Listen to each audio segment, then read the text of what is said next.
Assalamu alaikum everyone. I hope you all will be fine. Today I'm going to start or explain a new topic that is callback function. ठीक है और मुझे काफ़ी जो है वो रिक्वेस्ट आ रही थी कि कॉलबैक फंक्शन प्रोमिसेस सिंक्रोनस और एसिंक्रोनस इन तमाम पे वीडियोस बनाई जाए। ठीक है, तो सबसे पहले हम समझते हैं कि कॉलबैक फंक्शन होते क्या हैं। ठीक है, उसके बाद फिर हम आगे और टॉपिक्स को डिस्कस करेंगे। राइट, तो सबसे पहले हम देखते हैं कॉलबैक फंक्शन क्या होते हैं। Callback function is a function that is passed as an argument to another function and is executed after some operation has been completed. क्या मतलब हुआ इसका?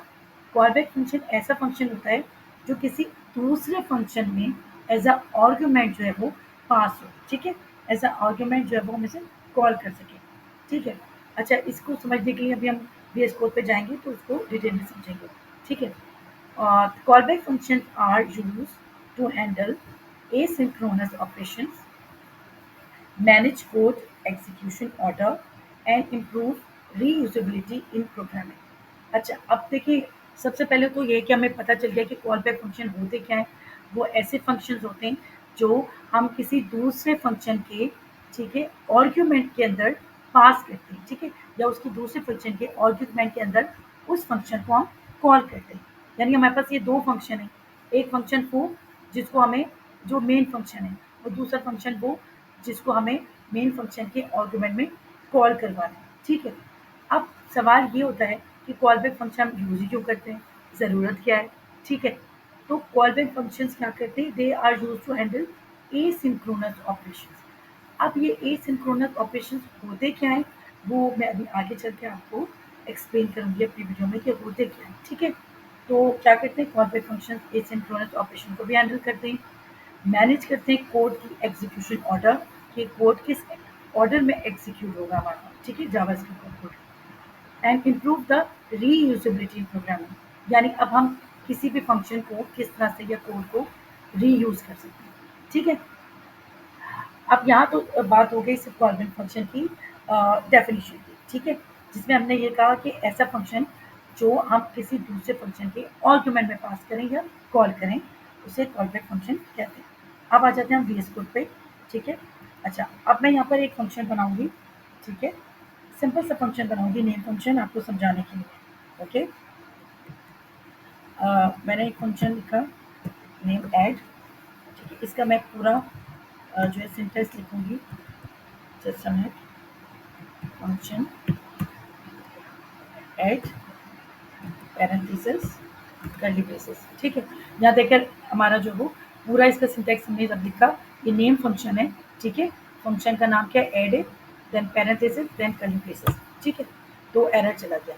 अब इसमें मैं क्या करूँगी, कोई ओबियसली पैरामीटर पास करूँगी। ठीक है, तो मैं पैरामीटर देती हूँ num1, जिसकी टाइप है नंबर, कॉमा num2, जिसकी टाइप है अगेन नंबर। यहाँ तक हो गया। ठीक है, अब हम क्या कर रहे हैं, यहाँ पे कुछ भी रिटर्न नहीं करवा रहे, बल्कि मैं क्या लॉग करवाऊंगी, लॉग करवा के मैं num1 को ऐड करवाऊंगी, प्लस करवाऊंगी num2 में। ठीक है, अच्छा, पहले मैं आपको बता चुकी हूँ कि जब हम यहाँ पर फंक्शंस के अंदर फंक्शन में कोई चीज़ रिटर्न नहीं करवा रहे होते तो उसकी रिटर्न टाइप जो होती है वॉइड होती है। ठीक है, ये आपको नज़र आ रही होगी, रिटर्न टाइप वॉइड। अच्छा, अब मुझे क्या करना है, मुझे क्या करना है कि मैंने एक ये मेन फंक्शन बना दिया। अब मुझे क्या करना है, कॉल बैक फंक्शन बनाना है, यानी एक और फंक्शन की ज़रूरत है, यानी एक ऐसा फंक्शन जो हम जिसको हम इसके आर्गुमेंट में पास करेंगे। अच्छा, नॉर्मली हम क्या करते हैं, ऐड लिखकर इसे कॉल करवा लेते हैं। फॉर सपोज यहाँ देखें, यहाँ कह रहा है कि आर्गुमेंट होने चाहिए, तो मैं आर्गुमेंट कोई भी डाल देती हूँ, 2 और 3। ठीक है, मैंने आर्गुमेंट डाल दिया। मुझे अब क्या करना है, मुझे एक कॉल बैक फंक्शन बनाना है। उसके लिए मैं क्या-क्या लिखूँगी, एक और वेरिएबल लिखूँगी जिसका नाम मैं लिख देती हूँ कॉल बैक। ठीक है, कॉल बैक लिख दिया, लेकिन मुझे उसकी टाइप भी देनी है, टाइप मैं यहाँ पर कर देती हूँ एनी। अच्छा, अब मैंने यहाँ पर टाइप एनी क्यों किया, मैंने टाइप एनी इसलिए किया है कि हमें अभी नहीं पता फंक्शन जो हम अभी यूज़ करने वाले हैं, कॉल बैक फंक्शन, उसकी क्या टाइप है। ठीक है, तो सबसे पहले मैंने क्या किया, एक फंक्शन बनाया। ठीक है, अच्छा, यहाँ ये एरर इसलिए दे रहा है कि वो कह रहा है कि अभी मुझे 3 आर्गुमेंट चाहिए, लेकिन आपने कोई आर्गुमेंट कॉल बैक का जो है आर्गुमेंट प्रोवाइड नहीं किया, तो अभी हम वो करेंगे। ठीक है। अभी हमने एक मेन फंक्शन बनाया है, ठीक है, ऐड के नाम से। उसमें मैंने 2 पैरामीटर्स दे दिए थे, उसको मैंने यहाँ सम करवा के उसको मैंने नीचे कॉल करवा लिया। लेकिन अब मुझे करना क्या है, मुझे तो कॉल बैक फंक्शन बनाना है, तो मुझे एक दूसरे फंक्शन की भी ज़रूरत पड़ेगी, ठीक है। तो ये तो मेन फंक्शन हो गया। अच्छा, उसके लिए मैंने क्या किया, मैंने कॉल बैक यहाँ पर करके एज़ अ वेरिएबल बनाया, उसको एनी कर दिया। अब मैं क्या करूँगी, मैं इसको इसी के अंदर ही ब्लॉक ऑफ कोड में, अच्छा, इस कॉल बैक को हमें इन्वोक भी करवाना है, इन्वोक मतलब कॉल भी करवाना है। तो मैं क्या करूँगी, इसको यहीं पे ही कॉल करवा दूँगी, ठीक है। हमने क्या किया, मेन फंक्शन बनाया, उसके अंदर मैंने यहाँ कॉल बैक का वेरिएबल लिखकर उसकी टाइप एनी कर दी, और इसी ब्लॉक ऑफ कोड के अंदर मैंने उसको इन्वोक भी करवा दिया। अब क्या करेंगे, अब हमें एक और फंक्शन की ज़रूरत है, चलिए हम एक और फंक्शन जो है इसके ऊपर बना लेते हैं, जिसको हमें क्या करना होगा, जिसको हमें इसके आर्गुमेंट में पास करना होगा। फॉर सपोज मैं एक फंक्शन बनाती हूँ, सिंपल सा फंक्शन बनाती हूँ, जिसका नाम मैं रख लेती हूँ कोडिंग, ठीक है। आजकल सब कोडिंग ही कर रहे हैं, तो कोडिंग ही नाम रख लेते हैं, ठीक है, कर लेते हैं इसे, ठीक है। फंक्शन कोडिंग के नाम से एक फंक्शन बनाया मैंने, और इसमें मैंने कुछ रिटर्न नहीं करवाना, बस मैंने वही कंसोल करवा के, और मैं क्या लिख देती हूँ, I love I love coding, ठीक है। सिंपल सा मैंने एक फंक्शन बना दिया, सही है। अब क्या करना है, देखें, कोडिंग के नाम का एक फंक्शन है, ठीक है। यहाँ एक मिनट, इसको और ऊपर ले आते हैं, सही। अच्छा, यहाँ देखें, मैंने एक मेन फंक्शन बनाया था, उसके अंदर मैंने क्या किया, पैरामीटर के अंदर ही मैंने क्या किया, कॉल बैक का एक वेरिएबल बना के, कॉल बैक फंक्शन का, यानी कि कॉल बैक फंक्शन जो है वो यही वाला फंक्शन है। वो कैसे, अगर अभी हम आर्गुमेंट में डाल के इसको आउटपुट देखेंगे तो आपको समझ आ जाएगा। ये कॉल बैक फंक्शन मैंने इसकी टाइप जो है वो एनी रख दी, क्योंकि हमें नहीं पता कि इस फंक्शन के अंदर क्या टाइप होगी, ठीक है। और उसके बाद क्या किया, मैंने इसको यहीं पे ही इसके ब्लॉक ऑफ कोड के अंदर ही इन्वोक करवा लिया, कॉल करवा लिया, ठीक है, कॉल बैक फंक्शन को। अब मैं क्या कर रहा, मैंने एक फंक्शन बनाया, यानी ऐसा फंक्शन बनाया जिसको हम क्या करेंगे, इस मेन फंक्शन के आर्गुमेंट में जो है पास करवाएंगे, ठीक है। अब क्या हुआ, ये फंक्शन कोडिंग के नाम से कर लिया मैंने। अब मैं इस फंक्शन को यहाँ पे क्या करवाऊंगी, इसके आर्गुमेंट में पास करूँगी, यानी कॉल करूँगी, ठीक है। यानी मैं इस ये वाला जो फंक्शन मैंने बनाया है, ये मेन फंक्शन है, और ये कॉल बैक फंक्शन है। इस कॉल बैक फंक्शन को मैं मेन फंक्शन के आर्गुमेंट के अंदर कॉल करूँगी, ठीक है, या पास करूँगी इस कॉल बैक फंक्शन को। अब हम क्या करते हैं, इसका रिजल्ट देते हैं, ठीक है। T S C N N node call back dot J S. तो हमारे पास क्या आना चाहिए, एक मिनट, एरर क्यों आ रहा है, सकता है फाइल का नाम जो है वो, फाइल का नाम चेक करते हैं, कॉल बैक डॉट चेस पे ही है वो, ठीक है। अगेन इसको करते हैं, सबमिट। तो दोबारा से चेक करते हैं, एरर आने चाहिए, एरर से ही हम लोग सीखते हैं, ठीक है। जब भी एरर आते हैं हम उससे सॉल्व करते हैं, तो हमें सीखने को मिलता है। दोबारा से करते हैं, टी एस सी करवाती हूँ मैं, सॉरी, टी एस सी, ठीक है। और अच्छा, इसमें क्या एरर दे रहा है वो देखते हैं।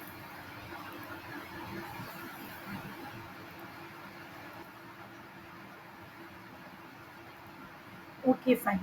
अच्छा, अब मैं आपको दोबारा से बता रही होती हूँ कि देखिए, फंक्शन मैंने बनाया एक नेम फंक्शन, सिंपल सा फंक्शन है ऐड का, जिसमें मैंने 2 पैरामीटर ले लिए, ठीक है, और उसको कंसोल करवा दिया। अब मैंने क्या करना है, मुझे कॉल बैक फंक्शन बनाना है, तो कॉल बैक फंक्शन के लिए क्या होता है, 2 फंक्शंस की ज़रूरत होती है, ठीक है। एक वो फंक्शन, यानी जिसको हमें यहाँ इसके आर्गुमेंट में पास करवाना हो, ठीक है। तो और एक वो फंक्शन जिसके जिसके आर्गुमेंट में पास होना हो दूसरे फंक्शन को। यहाँ मैंने क्या किया, एक वेरिएबल बनाया, यानी कॉल बैक फंक्शन के नाम से बनाया, ठीक है। और उसकी जो है वो टाइप मैंने कर दी एनी। क्यों एनी कर दी, क्योंकि मुझे पता नहीं है कि जो जो फंक्शन होगा जिसे हम कॉल बैक करवाएंगे उसकी टाइप क्या होगी, ठीक है। अब यहाँ क्या किया, इसको जो है ज़ाहिर सी बात है इसको भी कॉल करवाना होगा, तो हमने ब्लॉक ऑफ कोड के अंदर ही इसको इन्वोक करवा दिया या कॉल करवा दिया। फिर मैंने क्या किया, अच्छा, ये इसको मेन फंक्शन कह लें या पेरेंट फंक्शन कह लें, तो एक चाइल्ड फंक्शन बनाया है, यानी वो फंक्शन कॉल बैक फंक्शन बनाया कोडिंग के नाम से, उसमें भी हमने कुछ रिटर्न नहीं करवाया, कंसोल करवा के आई लव कोडिंग कर दी। अब मैंने क्या किया, जब इसके मैं आर्गुमेंट दे रही हूँ, ठीक है, तो आर्गुमेंट में मुझे कितने पैरामीटर्स चाहिए, एक पैरामीटर ये इसका, ये टू इसको जाएगा, थ्री पैरामीटर्स इसमें, ये वाला थ्री नंबर जो है वो इस वाले में स्टोर होगा, और इस वाले में कॉल बैक फंक्शन में क्या होगा, हम उस फंक्शन का नाम लिखेंगे जिसे हमें कॉल करवाना है। तो मैंने कोडिंग का नाम इसको यहाँ लिख दिया, ठीक है। अब क्या करूँगी मैं, इसको, इसका प्रिंट देखते हैं, दोबारा से इसको करवाते हैं, P S C and N node call back dot JS, ठीक है। तो अब हमारे पास क्या है, रिजल्ट देखिए, हमारे पास मेन फंक्शन का भी आउटपुट आ गया, और हमारे पास जो कॉल बैक फंक्शन था जो हमने कॉल करवाया था आर्गुमेंट में आई लव कोडिंग, उसका भी रिजल्ट आ गया। वो कैसे, वो ऐसे, ये देखें, यहाँ हमने मेन फंक्शन के आर्गुमेंट्स दिए थे ना, इसके पैरामीटर्स के आर्गुमेंट, तो 3 + 2 5 हमारे पास आंसर आ गया। और जो कॉल बैक फंक्शन जो हमने यहाँ पर दिया हुआ था एज अ पैरामीटर, हमने क्या किया था, as a parameter call back function यहाँ दिया था, तो हमने क्या किया, उस कॉल बैक फंक्शन का जो नेम था, ठीक है, उसको एज अ आर्गुमेंट यहाँ पर हमने पास करवा दिया। तो क्या हुआ, उसका रिजल्ट आपने देखा कि हमारे पास मेन फंक्शन का जो रिजल्ट था वो भी आ गया आउटपुट, और कॉल बैक फंक्शन था उसका भी आउटपुट आ गया, ठीक है। तो आई होप यहाँ तक समझ आया होगा। अब हम देखते हैं कि इसको हमें ज़रूरत ही क्यों पड़ती है, ठीक है। Why do we use call back function, ठीक है, यहाँ देखते हैं आकर, ठीक है, why you we use call back function, ठीक है। अब हम देखना चाहेंगे कि हम यूज़ ही क्यों करते हैं एसिंक्रोनस ऑपरेशंस। एसिंक्रोनस ऑपरेशन अभी आगे चल के मैं आपको बताऊंगी। In JavaScript and many other languages, certain operations like fetching data from a server, reading files, or handling user interactions are asynchronous. Callbacks allow us to perform operations after an asynchronous task is completed without blocking the main thread.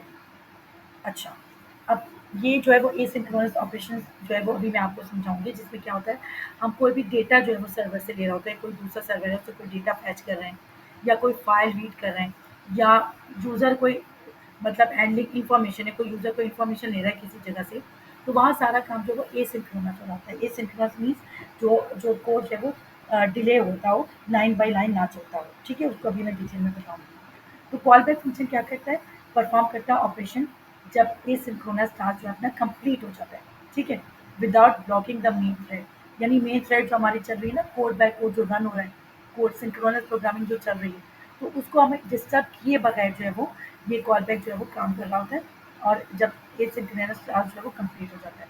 अच्छा, इसको फिर हम detail में जो है वो देखेंगे अपने वीएस कोड पे। अच्छा, यहाँ तो मैंने आपको एक एग्जांपल दी थी। अच्छा, अगर मैं चाहूँ एक और कॉल बैक फंक्शन बनाना, मतलब एक और चाइल्ड फंक्शन बनाना, अगर हम इसको कहते हैं पेरेंट फंक्शन है और इसको एक चाइल्ड फंक्शन कहते हैं, तो हम क्या कर सकते हैं, इसी कॉल बैक से हम किसी दूसरे फंक्शन को भी क्या कर सकते हैं, आर्गुमेंट में पास कर सकते हैं। फॉर सपोज हम क्या कर सकते हैं, एक बार हम कॉल बैक फंक्शन बना लेंगे, फिर उसको कॉल करके उसके अंदर डिफरेंट फंक्शन को एज अ पैरामीटर पास कर सकते हैं, ठीक है। हमने एक बार कॉल बैक फंक्शन बना लिया, अब हम डिफरेंट फंक्शन को जो है वो पास कर सकते हैं उसके आर्गुमेंट में। फॉर सपोज मैं एक और फंक्शन बनाती हूँ, ठीक है, किसी और नाम से फंक्शन टाइप स्क्रिप्ट, अभी कोडिंग था, टाइप टाइप स्क्रिप्ट आ गया, ठीक है। इसके अंदर भी हम कुछ रिटर्न नहीं करवाएंगे, लॉग करवा देते हैं, सिंपल लॉग, और इसमें भी मैं लिख देती हूँ आई लव टाइप स्क्रिप्ट, ठीक है। अब मैंने क्या किया, यहाँ पे एक और चाइल्ड फंक्शन बना दिया, ठीक है, कॉल बैक फंक्शन जिसे कहते हैं। जहाँ मैंने एक ही बार यहाँ पे कॉल बैक फंक्शन बनाया हुआ है, अब मैं क्या करूँगी, मैंने एक फंक्शन ये था, इसको कॉल करवा लिया था, अब मैंने दूसरा चाइल्ड फंक्शन बनाया ये, अब मैं क्या करूँगी, इसको दोबारा से क्या कहते हैं, ऐड, यानी मेन फंक्शन के पैरामीटर तो हमें देने ही देने, कोई भी पैरामीटर दे देते हैं 5 2, ठीक है। अब अभी भी ये देखिए हमें क्या दे रहा है, यहाँ यहाँ कह रहा है एक्सपेक्टेड 3 आर्गुमेंट बट गॉट 2, ठीक है, and argument for call back was not provided.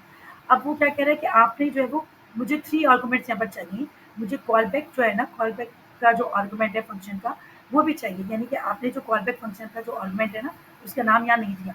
अब क्या करेंगे हम, हमने क्या किया, हमें क्या कॉल बैक करवाना है, हमें ये वाला फंक्शन कॉल बैक करवाना है, तो इसका नाम लिख देंगे, सिंपल टाइप स्क्रिप्ट। ठीक है, हमने इसको इसका नाम लिख दिया। अच्छा, मैं इस ऊपर वाले को क्या करती हूँ, कमेंट आउट कर देती हूँ ताकि हमें इसका रिजल्ट पता चले। ठीक है, हुआ क्या है कि मैंने एक बार जो है वो क्या किया है, अपना मेन फंक्शन बना दिया, उसके पैरामीटर में कॉल बैक फंक्शन लिख दिया और उसको इन्वोक भी करवा दिया।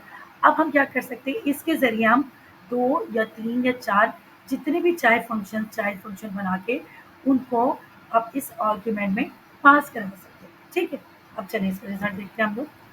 CLS TSC NN node callback .js।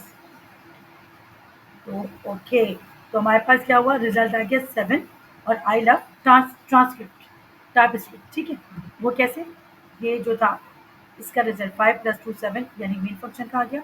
और ये वाला जो हमने फंक्शन कॉल बैक फंक्शन जो है यहाँ पर, इसका नाम हमने कॉल बैक फंक्शन का जो नेम है, इसको हमने आर्गुमेंट में पास किया है ना, तो इसका जो इसके अंदर क्या स्टोर है, आई लव टाइप स्क्रिप्ट, वो भी हमारे पास आ गया। तो क्या हुआ, सक्सेसफुली हमारा कॉल बैक फंक्शन यहाँ पर काम कर रहा है। यानी अब हम क्या कर सकते हैं, इसको हम मेन फंक्शन या पेरेंट फंक्शन कह सकते हैं, और इन दोनों को हम क्या कह सकते हैं, एज अ चाइल्ड फंक्शन। और मैंने आपको सबसे पहले यही डेफिनेशन बताई थी कॉल बैक फंक्शन की। मैंने क्या बताया था, कॉल बैक फंक्शन ऐसा फंक्शन होता है जिसके अंदर यानी जिसके आर्गुमेंट में हम कोई भी दूसरे फंक्शंस को कॉल कर सकते हो। ठीक है, आर्गुमेंट में, यानी पहले हमने किसको कॉल किया था, कोडिंग को कॉल किया था। ठीक है, ये वाला कोडिंग वाला फंक्शन, चाइल्ड फंक्शन। फिर मैंने क्या किया, दूसरा एक और फंक्शन बनाया टाइप स्क्रिप्ट, और मैंने इसको कॉल कर दिया, तो हमारे पास रिजल्ट आ गया, मेन फंक्शन का भी रिजल्ट आ गया यानी आउटपुट, और ये कॉल बैक फंक्शन का भी आउटपुट हमारे पास आ गया। ठीक है, आई होप यहाँ तक समझ आया होगा। अच्छा, अब क्या करते हैं, यहाँ मैं अभी इसको एक और देख लेती हूँ कि कॉल बैक फंक्शन और करता क्या है। Call back are commonly use to handle events such as mouse click, keyboard input और टाइमर इवेंट्स, यानी ऐसे इवेंट जिसके अंदर टाइम रिक्वायर्ड होता है। अब जाहिर सी बात है, कोई भी यूज़र है वो कितनी देर में माउस को क्लिक करेगा, कितनी देर में कीबोर्ड से अपना इनपुट देगा। ठीक है, वो हमें नहीं पता होता, वो डिले होता है, उसका टाइम रिक्वायर्ड होता है। So they allow you to define a response to an event. यानी अब क्या है, कॉलबैक्स जो है वो इस तरह से भी यूज़ होता है कि कोई भी इवेंट हैंडल कर रहा होता है, यानी कोई भी ऐसा इवेंट है जिसके अंदर जो वो डिले आ रहा है। ठीक है, तो उसमें भी कॉलबैक जो है वो अपना रोल प्ले कर रहे होते हैं। अब ये एसिंक्रोनस या डिले क्या है, वो मैं अभी आगे चल के आपको बताती हूँ। इसके अलावा क्या है, रीयूजेबिलिटी है। You can define a call back function separately and reuse it in different places, promoting code reusability. अभी मैंने आपको दिखाया ना दो फंक्शंस को जो है वो कॉल बैक करवा के, इसी तरह से आप जितने चाहे फंक्शंस को कॉल बैक करवा सकते हैं आर्गुमेंट के अंदर। ठीक है, improve readability, using call back can make your code more readable by abstracting complex operation into simple function। यानी कॉलबैक फंक्शन क्या करते हैं, आपका कॉम्प्लेक्स फंक्शन को ना सिंपल बना देते हैं। ठीक है, बार बार कॉल करवा देंगे आप फंक्शन का नाम आप आर्गुमेंट में, और फिर उसको जो है वो सिंपल बना देंगे कॉम्प्लेक्स में, तो वो रीडेबल भी होगा। ठीक है, रीडेबिलिटी होती है उसकी। अच्छा, अच्छा, अब यहाँ तक तो ये हो गया। अच्छा, अब मैं जब से बात यही कर रही थी आपको, जब से ये बता रही थी कि मैंने अभी फ़िलहाल आपको ये बता दिया। अच्छा, इसके बाद हम थोड़े से जो है ना ये बात भी डिस्कस कर लेते हैं कि ये तो हो गया call back. Call back function का जो है एक फ़ायदा है, तो उसका कुछ नुकसान भी है, कुछ ड्रॉबैक्स भी हैं। और वो ड्रॉबैक्स क्या होती हैं कि अगर फंक्शन को बार-बार हम एक फंक्शन को बार-बार कॉल करते रहेंगे उसके आर्गुमेंट में, तो वो क्या बन जाता है, कॉल बैक हेल बन जाता है। हेल के नाम से आपको पता चल रहा होगा ये है क्या। तो कॉलबैक फंक्शन जो हेल होता है ना, वो होता क्या है, वो हम देखते हैं। कॉलबैक हेल, ठीक है, कॉलबैक हेल क्या होता है, callback hell is a term used to describe a situation in which multiple nested callback functions become difficult to read and maintain। इसे कहते हैं pyramid of doom। ठीक है, pyramid of doom कहते हैं इसे। ओके, तो मैं आपको बता रही थी कॉलबैक हेल के बारे में। ठीक है, क्या होता है कि कॉलबैक फंक्शन के बहुत सारे फायदे हैं, लेकिन अगर एक फंक्शन को दूसरे फंक्शन में बार बार हम पास करवाएंगे, आर्गुमेंट देंगे, तो वो एक कॉलबैक हेल बन जाता है, जिसे हम कहते हैं पिरामिड ऑफ डूम। अच्छा, उसको मैं दिखाती हूँ आपको यहाँ पर, ठीक है? पिरामिड ऑफ डूम को सबसे पहले हम देख लेते हैं कॉलबैक हेल क्या है। Callback hell is a term used to describe the situation in asynchronous programming where multiple nested callback functions are used. Nested का वर्ड तो हम बार बार पढ़ चुके हैं ना। नेस्टेड ऑब्जेक्ट भी हो सकती हैं, यानी एक ऑब्जेक्ट में दूसरा ऑब्जेक्ट, ठीक है? नेस्टेड लूप भी पढ़ा था हमने। तो नेस्टेड कॉलबैक क्या होते हैं, एक एक फंक्शन के अंदर, मतलब एक कॉलबैक में दूसरा कॉलबैक में, उस कॉलबैक में तीसरा कॉलबैक, यानी कि बार बार कॉलबैक फंक्शन जो है वो यूज होंगे, ठीक है?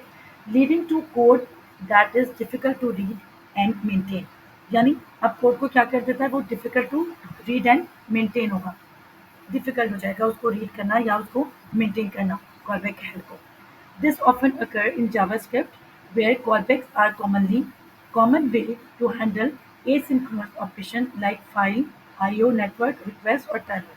अच्छा, ज़रा कॉलबैक हेल्प को देख लें आप, ये कैसा कैसा नज़र आ रहा है आपको, खतरनाक सा।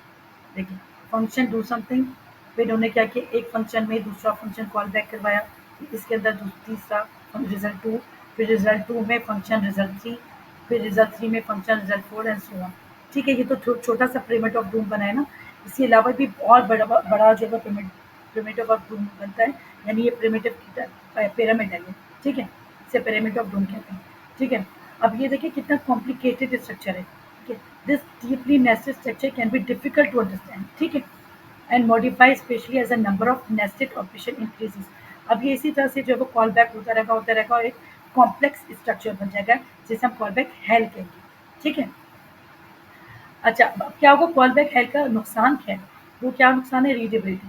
The code can become difficult to read and understand due to its nested nature.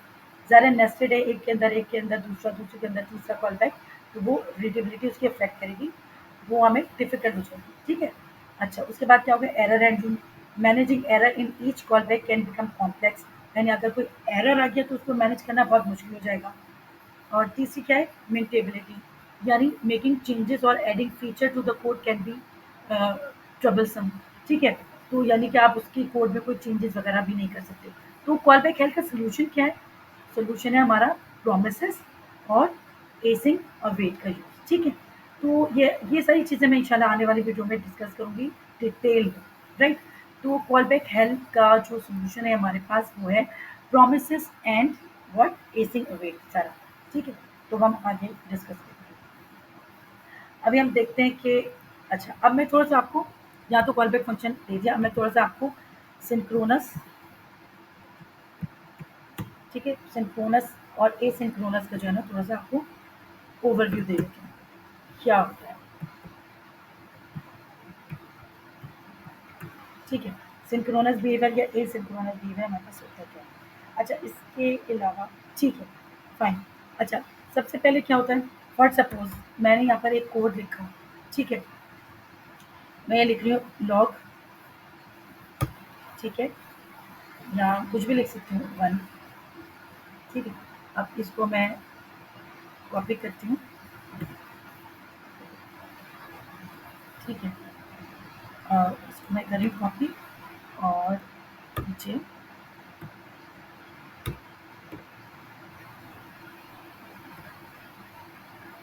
अच्छा, कंसोल में, ठीक है? अच्छा, एक लाइन ऑफ कोड ये हमारे पास कंसोल में वन है, दूसरा लाइन ऑफ कोड ये टू। अच्छा, एक और बना लेते हैं, ठीक है? इसके अंदर हम थ्री कर लेते हैं, ठीक है? अच्छा, सिंक्रोनस प्रोग्रामिंग जो होती है जावा स्क्रिप्ट में, होती क्या है? सबसे पहले ये होती है कि इसमें क्या होता है, कोड जो है वो लाइन बाय लाइन जो है वो रीड होता है, ठीक है?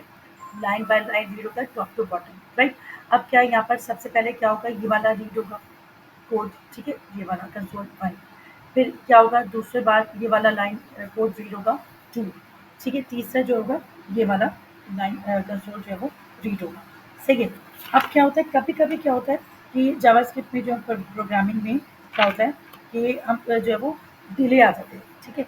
डिले क्या होता है, फॉर एग्जाम्पल अगर मैं आपको एग्जाम्पल दूँ, किसी की एपीआई से एग्जाम्पल दूँ, ठीक है?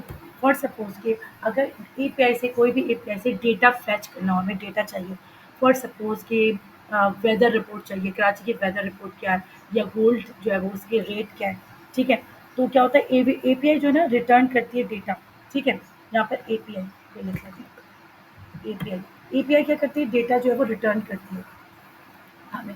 अब वो डेटा जो है वो डेटा रिटर्न कर रही होती है, वो डेटा जो है वो लेट डिले भी हो सकता है, ठीक है। फॉर सपोज एपीआई जो वो डेटा रिटर्न कर रही है, वेदर रिपोर्ट हमें चाहिए, और वो जो है वो डेटा जो है रिटर्न कर रही है, डिले उसका हो गया है 2 सेकेंड, ठीक है। अब क्या होगा, डिले 2 सेकेंड उसका हो गया, इसके नीचे का एक और मैं कोड लिख लेती हूँ, ठीक है, कंट्रोल बना देती हूँ इसका 4, और उसके नीचे फिर एक और बना लेती हूँ, ठीक है, लाइन ऑफ कोड 5, ठीक है। अब क्या है देखें, मैंने अभी बताया सिंक्रोनस प्रोग्रामिंग में क्या होता है, कोड कोड जो है वो रन करता है लाइन बाय लाइन, बट इसके बीच में क्या हो गया, हमें ऐसा कुछ कोड चल गया या चाहिए जिसके अंदर एपीआई से हमें डेटा चाहिए, और वो डेटा जो है वो 2 सेकेंड या 3 सेकेंड या 4 सेकेंड जो है वो डिले हो गया। तो क्या ये वाला कोड जो है वो वेट करेगा, क्या ये वाला कोड वेट करेगा कि भाई जब तक ये एपीआई से डेटा जो है वो डिले हो गया, वो ना आ जाए, एग्जीक्यूट ना हो जाए, हमें वेट करना है? नहीं, ऐसा नहीं होता। क्यों नहीं होता? वो इसलिए कि सबसे एसिंक्रोनस में क्या होता है, या सिंक्रोनस सिंक्रोनस में कि कोड जो है वो लाइन बाय लाइन जो है वो यहाँ से चलेगा, और वो यहाँ पर एपीआई के लिए जो डिले में होगा उसको कहेगा भाई तुम जो है वो पैरेलल अपना चलते रहो, हमें तुमसे कोई काम नहीं है, हम अपना जो है वो कोड को रन कर देंगे, और जब तुम जो है वो तुम्हारा डिले खत्म हो जाए 2 सेकेंड या 3 सेकेंड के बाद, तो तुम आगे एग्जीक्यूट हो जाना, ठीक है। तो एसिंक्रोनस में क्या होता है, टाइम सेट आउट का वर्ड हम यूज कर रहे होते हैं, ठीक है। टाइम सेट आउट का वर्ड हम यूज करते हैं, यानी टाइम सेट आउट का मतलब क्या होता है कि वो हमें एक टाइम दे रहा होता है, ठीक है, टाइम दे रहा होता है, डिले दे रहा होता है। अब क्या हुआ, अब जो है वो फॉर सपोज कुछ ऐसी वेबसाइट होती हैं जो किसी थर्ड पार्टी जो है वो एपीआई को डिपेंड कर रही होती हैं। फॉर सपोज लाइक वेदर, जैसे मैंने अभी वेदर रिपोर्ट कहा आपको, या गोल्ड के रेट को कहा, तो उन्होंने क्या करना होता है, उन्होंने एपीआई से यानी थर्ड पार्टी एपीआई से डेटा फेच करना होता है। अच्छा, अब कभी-कभी होता है डेटा फेच होने में डिले हो गया, 2 सेकंड, 3 सेकंड, 4 सेकंड, या अगर उसमें एपीआई में कुछ फेलियर हो गया, 10 सेकंड भी डेटा डिले हो गया, तो क्या वो आगे वाला जो कोड है, उस इस डिले को, मतलब वो क्या वेट करेगा? नहीं वेट करेगा बिल्कुल। वो जो है वो प्रिंट हो जाएगा, और वो बाद में कहेगा कि भई हम अपने आप को एग्ज़ीक्यूट करें, और आप जो है वो जब डिले खत्म हो जाए तो आप हमारे पास वापस यानी एग्ज़ीक्यूट हो जाना। तो अब इसकी एग्ज़ाम्पल एक देख लेते हैं, हम क्या करते हैं इसको, हम यहाँ पे करते हैं सेट टाइम आउट से इसको लिखते हैं। सेट टाइम आउट जो एक बुलेटिन पहले से मौजूद एक फंक्शन होता है, मौजूद है, ठीक है। इसका सिंटैक्स ज़रा आप और से देखिए, ठीक है। एक मैंने लिख रखा है पैरेंथेसिस, उसके अंदर एक और पैरेंथेसिस, ठीक है। फिर उसमें एरो फंक्शन, ठीक है। इसका सिंटैक्स जो है सबको अच्छी तरह से याद करेंगे तो आसानी रहेगी, और फिर कर्ली ब्रेसेस, और फिर मैं इसको एंटर करूँगी, ठीक है। सेट टाइम आउट, अच्छा अब इसके अंदर जो वो हम कुछ भी अभी लॉग करवाएंगे। अच्छा, अब क्या हुआ, यहाँ मैंने क्या बनाया, सेट टाइम आउट यानी हमें टाइम चाहिए, डिले चाहिए, यानी एपीआई से कोई भी डेटा फैच हो रहा है तो उसके लिए हमें डिले चाहिए, राइट। अब मैं इसको जो है ना डिले कैसे लिखूंगी, यहाँ पर मैं कॉमा लगा के, और मैं इसको कर देती हूँ 4 सेकेंड। अच्छा, मैंने 4000 क्यों लिखा है, 4000 मिली सेकेंड होता है, और ये 4000 मिली सेकेंड किसके बराबर होता है, ये बराबर होता है 4 सेकेंड, ठीक है। तो हम कोड के अंदर जो है वो 4 सेकेंड नहीं लिखते, 4 नहीं लिखते, बल्कि 4000 लिखते हैं, ठीक है। अच्छा, अब मैं यहाँ पर क्या लिख रही हूँ, कुछ भी लिख देती हूँ, इसको जो है वो हेलो लिख देती हूँ फॉर सपोज, ठीक है, समझाने के लिए आपको, सही है। अच्छा, अब क्या है, अब हम इसको रन करेंगे, अब हम रन करके देखेंगे, तो आप मुझे बताइए कि कैसे रन होगा, ठीक है। चलिए हम इसको रन करके देखते हैं, फिर हम देखेंगे इसके रिजल्ट को डिस्कस करेंगे, ठीक है, ठीक है। TSCNN node call back dot JS, ठीक है। अब हम देखते हैं कि अच्छा ये 7 ऊपर वाला आ गया है, that's will be okay fine. पहले मैं एक काम करती हूँ, ऊपर वाला जो है ना उसको कमेंट आउट कर देती हूँ, ताकि हमें जो है वो अपना ये वाला रिजल्ट देखने में ना आसानी हो, ठीक है। इसको मैं कमेंट कर देती हूँ, हमारा जो कॉल बैक फंक्शन था उसका रिजल्ट भी आ रहा था हमारे पास, ठीक है। अब गौर से देखिएगा आप लोग, ठीक है।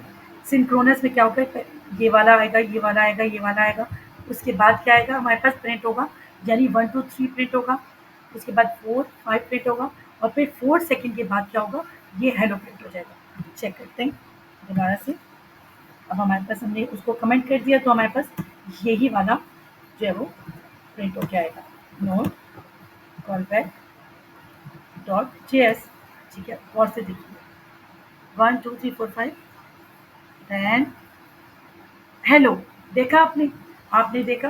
ये पहले हमारे पास क्या हुआ, 1 2 3 4 5 9 से प्रिंट हो गया, और बीच में जो था 4 सेकेंड था हेलो, तो उसने अपना डिले हुआ 4 सेकेंड, और उसके बाद वो आकर यहाँ पर प्रिंट हो गया। तो मतलब कहने का मकसद ये था, सिर्फ मैं इसका ओवरव्यू दे रही हूँ आपको एसिंक्रोनस या सिंक्रोनस प्रोग्रामिंग का। इसकी एक डिटेल वीडियो इंशाल्लाह मैं अलग से बनाऊंगी, प्रोमिसेस की अलग, और फिर जो है वो उसकी एसिंक अवेट और सारा डिटेल में बनाऊंगी। तो यहाँ सिर्फ आपको बताने का मकसद ये था कि जो हमारा जावास्क्रिप्ट है वो दो तरीके से काम कर रहा होता है, एक तो सिंक्रोनस वे में और एक एसिंक्रोनस वे में। तो ठीक है, यहाँ पर हमारा क्या काम हो रहा है, हमारा लाइन बाय लाइन कोड जो है वो पहले ये एग्जीक्यूट हुआ, ये 1 2 3। तो उसने क्या किया, उसने कहा कि यहाँ पर तो डिले है, कोई बात नहीं, आप अपना डिले जारी रखें, हम जो है वो अपना काम जारी रखते हैं। तो फिर ये 4 एग्जीक्यूट हुआ, 5 एग्जीक्यूट हुआ, उसके फिर 4 सेकेंड बाद जो है वो ये सेट टाइम आउट हुआ एग्जीक्यूट हो गया। ठीक है, तो आई होप कि यहाँ तक आपको बात समझ आ गई होगी कि हमारा कॉल बैक फंक्शन क्या होता है, उसके बाद एसिंक्रोनस क्या होता है और सिंक्रोनस क्या होता है। ठीक है, तो बेसिकली ये जो वीडियो थी ये हमारी कॉल बैक फंक्शन की थी। ठीक है, अच्छा यहाँ कॉल बैक फंक्शन की एक एग्जांपल और देख लीजिए। ठीक है, यहाँ देखें यहाँ क्या एग्जांपल है, यहाँ define a function that takes a name and a call back function. ठीक है, ऐसा फंक्शन बनाए जिसमें नेम भी हो, कॉल बैक फंक्शन भी हो। यहाँ एक ग्रीट का फंक्शन बनाया है, नेम लिखा, कॉल बैक फंक्शन बनाया। ठीक है, call the call back function with the greeting message. अब इस कॉल बैक फंक्शन को इसी line of block of code में कॉल करवा लिया। कैसे कॉल करवाया, एक ग्रीटिंग मैसेज के साथ, हेलो और नेम के साथ। ठीक है, उसके बाद क्या किया, define a simple call back function to log the greeting message. अब हमने क्या किया, ये तो मेन फंक्शन है, पेरेंट फंक्शन है। अब हमने कॉल बैक फंक्शन बनाया, यानी फंक्शन प्रिंट ग्रीटिंग के नाम से, उसमें पैरामीटर मतलब दिया मैसेज, और कंसोल भी मैसेज करवा दिया। अब क्या किया हमने, use the greet function with the print greeting call back. अब मैं क्या कर रही हूँ, मैं जो है वो ये वाला फंक्शन जो मेन फंक्शन है ग्रीट, इसको मैंने किया, और इसके जो है वो ग्रीट के जो है वो यहाँ देखिए आर्गुमेंट में मैंने क्या किया, ये कितने आर्गुमेंट एक्सपेक्ट कर रहा है, नेम एक्सपेक्ट कर रहा है, यहाँ पर देखिए एल एस आ गया नहीं, और ये कॉल बैक फंक्शन भी एक्सपेक्ट कर रहा है। तो कॉल बैक फंक्शन जो है हमारा, उसका नाम क्या है, ये रहा प्रिंट ग्रीटिंग। तो मैंने कॉल बैक फंक्शन को अपने एज अ आर्गुमेंट यहाँ पर दे दिया। ठीक है, क्या एक्सपेक्ट कर रहा था ये दो आर्गुमेंट एक्सपेक्ट कर रहा था, एक तो ये हमने जो यहाँ पे पैरामीटर दिया नेम, और दूसरा पैरामीटर क्या दिया हुआ है अपने मेन फंक्शन में, कॉल बैक फंक्शन को। कॉल बैक फंक्शन का क्या बनाया हमने यहाँ पर, इसका क्या है, नेम क्या है इसका, प्रिंट ग्रीटिंग, यहाँ पर लिख दिया। आउटपुट क्या हो गया, हेलो एलिस। ठीक है, तो ये हमारा कॉल बैक फंक्शन जो है वो यहाँ पर आ गया। तो कॉल बैक फंक्शन फिर हमने दोबारा से इसको थोड़ा सा रिकैप कर लेते हैं। ये कॉल बैक फंक्शन होता क्या है, call back function is a function that is passed as an argument to another function and is executed after some operation has been completed।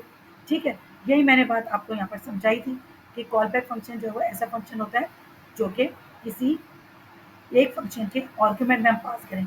यहाँ देखिए मैंने मेन फंक्शन एक बनाया था, उसमें कॉल बैक फंक्शन बनाया, उसके बाद दो चाइल्ड फंक्शन बनाए कोडिंग के नाम से और टाइप स्क्रिप्ट के नाम से, दो कॉल बैक फंक्शन बनाए, और इन दोनों को क्या किया, यहाँ पर इस मेन फंक्शन के आर्गुमेंट में बारी बारी कॉल कर दिया।